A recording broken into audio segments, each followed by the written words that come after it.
काय बाया, लोक म्हणते ती बायांना घरी बसून काय काम असतं या.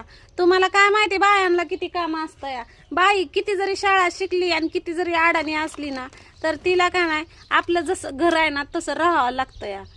शेणाचं घर असलं तर त्याला सारवून बी काढायला लागतं. हा का, मी नाही पिशवीत आणलेलं आहे शेण, आणि ही शेण आता बादलीत कालवून का नाही सगळं का नाही दारात वटात सारवून घेणार आहे.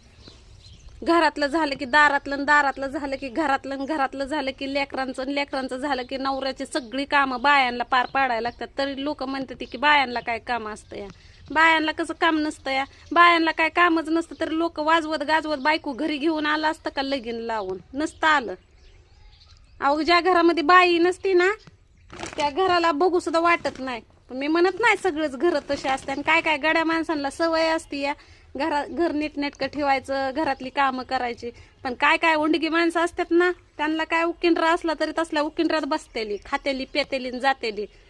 त्यांना काय कळत नाही. पण आमच्या घरामध्ये तुम्हाला काय सांगू, आमचं कारभारी कसं येतं. काडीच्या कामाला हात लावत नाही. धुणं भांडी झाडून स्वयंपाक लसूण बिसून सगळं सोलायचं असतं या. आणि तरी म्हणतो नवरा माझा की तुला काय काम असतं या. आणि बायांना जितकं काम करण तेवढं कमीच असतं या. किती जरी निर्मळ घर ठेवलं ना तरी म्हणतात तुला काय काम असतं या. आणि किती जरी घर घाण ठेवलं तरी म्हणतात की तुला काय काम असतं या. बायांना घरातली कामं करून बाहेरची कामं केली तरी म्हणतात तुला काय काम असतं या.